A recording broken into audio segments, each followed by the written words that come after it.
नमस्कार दोस्तों। प्रस्तुत है लेखिका कृतिका केसरी द्वारा लिखी हुई कहानी बेचारी कुंवारी है। तो आइए कहानी शुरू करते हैं। प्रभा, ओ प्रभा। मैंने चलते रिक्शे में से प्रभा को आवाज़ दी। घर से बाहर निकलती प्रभा चौंक पड़ी, पर मुझे देखकर वह खुशी से चीख पड़ी। स्वाति, तू यहाँ कब आई? कैसी है? स्वाति ने उसे गले से लगाते हुए कहा। सब यहीं सड़क पर खड़े खड़े पूछ लेगी क्या? उसने अपना माथा ठोकते हुए कहा। सॉरी यार, चल घर चल, वहीं बैठकर ढेर सारी बातें करेंगे। बस 1 मिनट रुक, माधव चाचा की दुकान से कुछ सामान ले लूँ। स्वाति उसका हाथ थामे चल दी। यही वह मोहल्ला था जहाँ कॉलेज के दिनों में मेरा लगभग सारा दिन बीतता था। यही माधव चाचा की दुकान हमारी न जाने कितनी लड़कियों की साक्षी बनी थी। सब कुछ तो वैसा ही है, कुछ नहीं बदला यहाँ, सिवाय मेरे। कॉलेज के दिनों में बिना नागा किए मैं प्रभा के घर आती थी, पर शादी के बाद ऐसी व्यस्त हुई कि 5 साल में दोबारा आना हो पाया है। घर की सबसे बड़ी बहू होने की जिम्मेदारी आने पर वह अल्लड़ और चंचल सी स्वाति कहीं खो सी गई है। यहाँ आते ही वही सारी यादें फिर से ताज़ा हो उठी थीं। माधव चाचा प्रणाम, मैंने हंसकर कहा। मुझे देखकर वे खुश हो गए।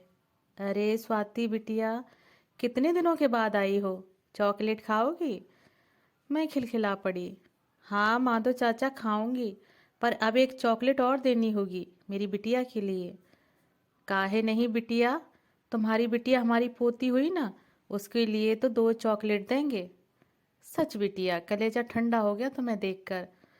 तुम लोग हंसते खेलते रहो और हमें क्या चाहिए। अब इस प्रभा का भी ब्याह हो गया होता तो आज यह भी बाल बच्चे वाली हो गई होती, पर नहीं, इसने तो जैसे शादी न करने की कसम खा ली है। हर बात की एक उम्र होती है, उम्र बीत जाने पर फिर बड़ी परेशानी होती है, पर यह कुछ समझती ही नहीं। अब तुम ही कुछ समझाओ ना इसे। माधव चाचा की बात को बीच में काटते हुए प्रभा बोली। आप अपना काम करो माधव चाचा, आपको मेरी जिंदगी में दखल देने की कोई ज़रूरत नहीं है। माधव चाचा ने मुंह टेढ़ा करते हुए कहा। अरे लो, इसमें नाराज होने वाली क्या बात है? बिन ब्याही लड़की देखकर चिंता तो होती ही है। प्रभा क्रोध से बोली। मेरे माँ बाप अभी जिंदा हैं मेरी चिंता करने के लिए, आपको परेशान होने की कोई ज़रूरत नहीं है। इतना कहकर प्रभा लगभग मेरा हाथ खींचते हुए वहाँ से ले आई। मैं प्रभा के इस व्यवहार पर हतप्रभ थी। मेरी प्रभा ऐसी तो न थी, वह बड़ों के प्रति सम्मान रखने वाली, उनकी इज्जत करने वालों में से थी, पर यहाँ तो मैं प्रभा का कोई और ही रूप देख रही थी। प्रभा की माँ मुझे देखकर सुखद आश्चर्य से भर उठी। स्वाति, तुम कितने दिनों के बाद आई हो बेटी, कैसी हो? अच्छी हूँ आंटी, आप सुनाइए क्या चल रहा है आजकल? मेरे यह पूछने की ही देर थी कि वह कहने लगी। क्या बताऊं स्वाति, प्रभा की शादी की चिंता तो सुरसा के मुंह की तरह बस बढ़ती ही जा रही है। वह तनिक मेरे पास सरक कर धीमे स्वर में बोली। स्वाति, तुम्हारे लखनऊ में ही कोई लड़का देखो ना, हम तो हार गए इसकी शादी के प्रयास करते करते। तभी प्रभा वहां आ गई और गुस्सा होते हुए बोली। बस भी करो माँ, मेरी शादी करो ना। कोई आया नहीं कि तुम मेरी शादी का महापुराण लेकर बैठ जाती हो। मैंने चौंक कर प्रभा को देखा। मैं उसके असामान्य व्यवहार से परेशान हो उठी थी। अपनी हंसमुख सी सहेली को इस तरह देखने की तो मैंने कभी कल्पना भी नहीं की थी। आंटी का चेहरा रुआंसा हो गया था। मैंने बात को संभालते हुए उनसे कहा। आंटी, मैं आज आपके हाथ का वो स्पेशल वाला पोहा खाकर और चाय पीकर ही जाऊंगी। आंटी मुस्कुराने की कोशिश करते हुए बोली। हाँ तुम लोग बैठो, मैं पोहा बना कर लाती हूँ। आंटी के जाते ही मैंने प्रभा को अपने पास बिठाते हुए कहा। क्या हो गया है तुझे प्रभा, किस तरह व्यवहार करने लगी है तू? वहाँ माधव चाचा से और यहाँ आंटी से भी किस तरह बात कर रही थी तुम? इतनी चिड़चिड़ी कैसे हो गई तुम? कहाँ गई वो मेरी हंसती खिलखिलाती हर बात का मजा लेती प्रभा? मेरी बात सुनकर प्रभा की आंखों में आंसू छलक आए। मैंने उसका हाथ अपने हाथ में लेते हुए कहा। क्या बात है, बता ना प्रभा, मुझसे बात करेगी तो तेरा मन भी हल्का हो जाएगा, कुछ तो बोल।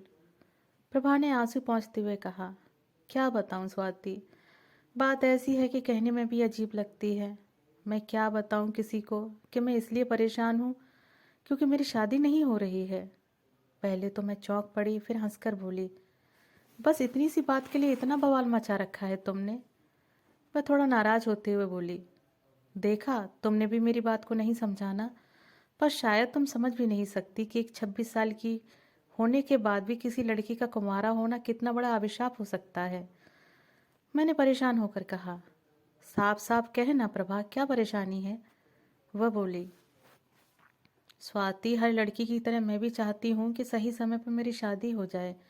मेरे भी अपनी शादी को लेकर कुछ सपने थे, कुछ आशाएं थीं, पर अब वे सारे सपने कांटे बनकर पलकों में चुभते हैं। तुम ही बताओ, क्या कमी है मुझ में। अच्छी खासी दिखती हूँ, अंग्रेजी से पोस्ट ग्रेजुएट हूँ, आजकल वकालत पढ़ रही हूँ। ऐसा नहीं था कि कोई मुझे देखने नहीं आया, पर कोई यह कहकर नापसंद कर गया कि लड़की दुबली है, कोई कहता ज़्यादा पढ़ी लिखी है, कोई कहता नौकरी नहीं करती।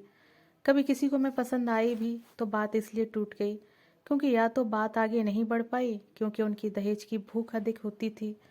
मैं जानती हूँ मेरे माँ बाप अपनी हैसियत से भी बढ़कर मेरी शादी में खर्च करेंगे, पर वो अपना घर बार तो नहीं बेच सकते ना मेरी शादी के लिए। तुम जानती हो स्वाति, अब मैं लेखिका भी हो गई हूँ। कई पत्र पत्रिकाओं में मेरी कहानियाँ, लेख और कविताएं छपती रहती हैं। जब लोग मुझसे पूछते हैं, क्या कर रही हो आजकल, तो मेरे यह बताने पर कि मैं लिखती हूँ, तो पता है क्या जवाब मिलता है मुझे। वे कहते हैं, ये सब तो बकवास है, यह बताओ कि शादी कब कर रही हो। मोहल्ले का एक एक प्राणी मुझे शादी करने के लिए समझाता रहता है। जब आसपास के लोग मुझे बेचारगी भरी नज़रों से देखते हैं तो मेरी आत्मा तक छलनी हो जाती है। पड़ोस की चाची, काकी और भाभीियों की नज़रें मेरे कपड़ों के अंदर तक जाती हैं, मानो वे जानना चाहती हों कि शादी न हो पाने का कीटाणु कहीं शरीर के अंदर तो नहीं बैठा, जो कपड़ों के बाहर से दिखाई न देता हो। लोग माँ बाप से मिलने आते हैं तो उन्हें इस तरह से सांत्वना देते हैं मानो मैं इस दुनिया से ही विदा हो गई हूँ। अरे भाभी जी, धीरज रखिए, होने को कौन टाल सकता है। जब जब जो होना होता है तब तब सो होता है। या फिर, अरे भाई साहब, आप परेशान मत होइए, भगवान सब ठीक कर देगा। ये सारी बातें सुन सुनकर मैं थक गई हूँ। जानती हो, जो भी मेरे घर आता है उन सबके पास मेरे लिए कोई ना कोई रिश्ता होता है। हर कोई मेरे लिए रिश्ता ढूंढता रहता है, मानो इस दुनिया में मेरी शादी से बड़ी कोई समस्या ही न बची हो। तुम ही बताओ स्वाति, मेरी शादी न होना क्या इतना अक्षम्य अपराध है। मैं लोगों की नज़रों में बेचारी बन गई हूँ। जो भी मिलता है अपनी सांत्वना के 2 फूल चढ़ा ही जाता है मुझ पर कोई मुझे यह नहीं बताता कि इस सब में मैं कहाँ गलत हूँ। मैं त्रस्त हो गई हूँ लोगों की बातें सुन सुनकर। कभी कभी लगता है कि आज के युग में लड़की होकर पैदा होना ही मेरा सबसे बड़ा अपराध है। और तो और, अब तो लोग यह भी कहने लगे हैं कि ज़रूर उसका चाल चलन खराब होगा, तभी तो अब तक कुंवारी बैठी है। इतनी बातें सुनकर, इतने झूठे इल्ज़ाम पाकर भी अगर चिड़चिड़ी ना हो तो क्या करूं। माँ पापा के माथे पर चिंता की लकीरें दिन ब दिन गहरी होती जा रही हैं। उन्हें परेशान देखती हूँ तो खुद की किस्मत को कोसने का मन करता है। माँ पापा का मुंह देखकर चुप रह जाती हूँ, वरना मुझे तो अब तक मर जाना चाहिए था। जिस लड़की की शादी न हो, मेरी राय में उन सबको मर ही जाना चाहिए, वरना यह समाज उसके साथ साथ उसके परिवार वालों का भी जीना दूभर कर देगा। अपने मन की सारी भड़ास निकालने के बाद प्रभा हाँफने लगी थी। मैंने उठकर उसे पानी का गिलास थमाया। पानी पीकर वह कुछ संयत हुई। मैंने प्रभा की बातें सुनकर उससे कहा, प्रभा, अगर तुम्हारी बिरादरी में कोई अच्छा लड़का नहीं मिलता तो कभी बिरादरी के बाहर जाकर कोशिश क्यों नहीं की अच्छे लड़के को ढूंढने की। प्रभा व्यंग भरे स्वर में बोली, क्या बात कर रही हो स्वाति, लोग अपने समाज का सड़ा गला भी खाने को तैयार हैं, पर दूसरे समाज का अच्छा खाना भी उन्हें गवारा नहीं हो सकता। लोग क्या कहेंगे, समाज क्या कहेगा। ये कुछ ऐसी बातें हैं जिनसे ऊपर उठने की हिम्मत आज भी इंसान नहीं जुटा पाता, भले ही कोई घुट घुट का मर क्यों ना जाए। प्रभा की बातों ने मुझे सोचने पर मजबूर कर दिया था कि समाज के कैसे नियम और कैसी मान्यताएं हैं जो इंसान को सिवाय दुख के कुछ नहीं देते। सामाजिक नियम तो इंसान की सहूलियत के लिए बनाए गए थे, ना कि इसलिए कि इन नियमों के जाल में उलझकर इंसान ही मर जाए। भले ही अपने समाज, अपनी बिरादरी में अच्छा लड़का, काबिल लड़का ना मिले, पर वे दूसरे समाज के, दूसरे बिरादरी के काबिल लड़कियों की ओर देखेगा तक नहीं। यह समस्या सिर्फ प्रभा की नहीं थी। आज हर दूसरे घर में कोई न कोई प्रभा मिल ही जाती है। मंगल ग्रह पर जाने की तैयारी करता मनुष्य आज भी कुछ बातों में बरसों पुरानी सड़ी गली रीतियों को थामे बैठा है। कुछ तो करना होगा, किसी को तो पहल करनी ही होगी, कोई तो कदम उठाना ही होगा, तभी कुछ बदलाव संभव हो पाएगा। एक दिन में तो दुनिया नहीं बदलेगी, पर फिर भी थोड़ी थोड़ी कोशिश तो सबको करनी ही होगी। कुछ सोचते हुए मैंने प्रभा से पूछा, अच्छा प्रभा, क्या ऐसा कोई नहीं जो तुम्हें पसंद करता हो या जिसे तुम पसंद करती हो? प्रभा ने थोड़ा सकुचाते हुए कहा, है एक समीर उपाध्याय। वैसे तो किसी बड़ी कंपनी का मैनेजर है, पर मेरे साथ वकालत पढ़ता है, शाम को लगने वाली क्लास में आता है, आकर्षक है, स्मार्ट है, अच्छा कमाता है, मुझसे खूब पटती है उसकी। इतना हंसमुख है कि पूछो मत, हर समय हंसता हंसाता रहता है। उसके साथ समय कैसे बीत जाता है पता ही नहीं चलता। जानती हो स्वाति, जब मैं उसके साथ होती हूँ तो अपनी सारी परेशानियाँ तकलीफ़ें भूल सी जाती हूँ। समीर जब भी मुझे देखने आने वालों के बारे में सुनता है तो मुझसे कहता है कि क्यों किसी और का जीवन बर्बाद करना चाहती हो, मैं तो बर्बाद हो ही गया हूँ, तुम मुझसे ही शादी कर लो। मैंने हंसकर कहा, जब वह इतना खुलकर पूछ रहा है शादी के लिए तो तुम हाँ क्यों नहीं कर देती? प्रभा ने थोड़ा बुझे स्वर में कहा, उसमें दो समस्याएं हैं, एक तो वह हमारी जाति का नहीं है, हम ठाकुर, तो वह ब्राह्मण है। दूसरी बात, मैं उसका यकीन नहीं कर पाती, वह हर बात को मजाक में कहता है, हर बात का मजाक बना देता है। क्या पता यह बात भी उसने मजाक में ही कही हो, उसने कभी सीरियसली मुझसे कुछ कहा ही नहीं, तो मैं कैसे मानूं? उदासी प्रभा का चेहरा मन में लिए उससे फिर मिलने का वादा कर मैं वहाँ से चली आई। प्रभा की बातों से मुझे एक कहानी याद आ गई, शायद बचपन में कहीं पढ़ी थी, जिसका सही अर्थ आज मेरी समझ में आ रहा है। एक उच्च कुल का बहुत संपन्न ब्राह्मण था। उसकी एक बहुत ही सुंदर और सुशील बेटी थी। जब वह विवाह योग्य हुई तो उसके पिता ने उसके लिए वर खोजना शुरू किया, पर उनके कुल जितना उच्च कुल उन्हें नहीं मिला। बहुत खोजने पर एक परिवार मिला भी, पर वह बहुत अधिक संपन्न नहीं था। फिर भी ब्राह्मण ने उच्च कुल देखकर अपनी बेटी का विवाह वहां कर दिया। कुछ समय बाद ब्राह्मण ने उससे पूछा, क्या कर रही हो बेटी? तो उसकी बेटी ने जवाब दिया, उच्च कुल का रिश्ता भूंज कर खा रही हूँ।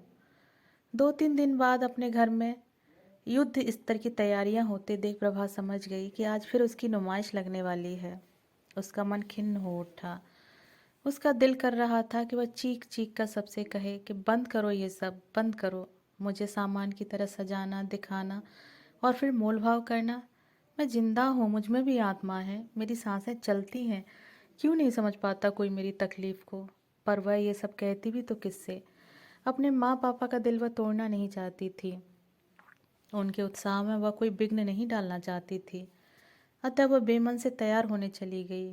कुछ समय बाद मेहमान भी आ गए। प्रभा सजी धजी गुड़िया की तरह नजरें झुकाए उनके सामने आकर बैठ गई। लड़के की माँ ने लड़के से कहा, हमें तो लड़की पसंद है, अब तुम बताओ तुम्हारी क्या राय है? लड़के ने कहा, किसी और का जीवन बर्बाद करने से क्या फायदा? इनसे शादी करके मैं अपनी ही कुर्बानी देने के लिए तैयार हूँ। जानी पहचानी बात और जानी पहचानी आवाज़ सुनकर प्रभा चौंक पड़ी। उसने नज़रें उठाकर देखा तो सामने समीर बैठा मुस्करा रहा था। वह चौंक कर बोली, समीर तुम? उसने अचरज से अपने माँ पापा की ओर देखा। वे दोनों मंद मंद मुस्करा रहे थे। उनकी आंखों में स्वीकृति का भाव था। प्रभा ठीक से कुछ समझ पाती इससे पहले ही वहाँ हंसती खिलखिलाती स्वाति आ गई। प्रभा को आश्चर्य में पड़ा देखकर स्वाति ने कहा, हाँ भाई, ये सब मेरा ही किया हुआ है। दरअसल समीर मेरे बड़े भाई अक्षत के दोस्त हैं। बातों ही बातों में जब उन्होंने तुम्हारा जिक्र किया तो मैं चौंक पड़ी। समीर तुम्हें बहुत पसंद करते थे और मजाक ही मजाक में कई बार तुमसे अपने दिल की बात कह भी चुके थे, पर तुमने कभी कुछ समझा ही नहीं। मैं उस दिन तुम्हारा मन जानने के लिए ही आई थी। फिर तुम्हारी रजामंदी मिलने के बाद, तुम्हारी परेशानी जानने के बाद मैंने अंकल आंटी को सारी बातें बताई, तो अपनी बेटी की खुशी के लिए वे भी तैयार हो गए। बस यही कहानी है, जिसका परिणाम तुम्हारे सामने समीर के रूप में बैठा है। प्रभा ने बहुत कृतज्ञ नज़रों से स्वाति की ओर देखते हुए मन ही मन उसे धन्यवाद कहा। स्वाति ने धीरे से प्रभा से कहा, प्रभा, अब कोई नहीं कहेगा कि बेचारी कुंवारी है, अब तो लोग कहेंगे बेचारी प्रभा शादीशुदा हो गई है। उसकी बात सुनकर प्रभा खिलखिलाकर हंस पड़ी। दोस्तों अभी आप सुन रहे थे लेखिका कृतिका केसरी द्वारा लिखी हुई कहानी बेचारी कुंवारी है। दोस्तों कहानी आपको कैसी लगी? कहानी के विषय में अपने विचार कमेंट बॉक्स में साझा ज़रूर कीजिएगा। धन्यवाद।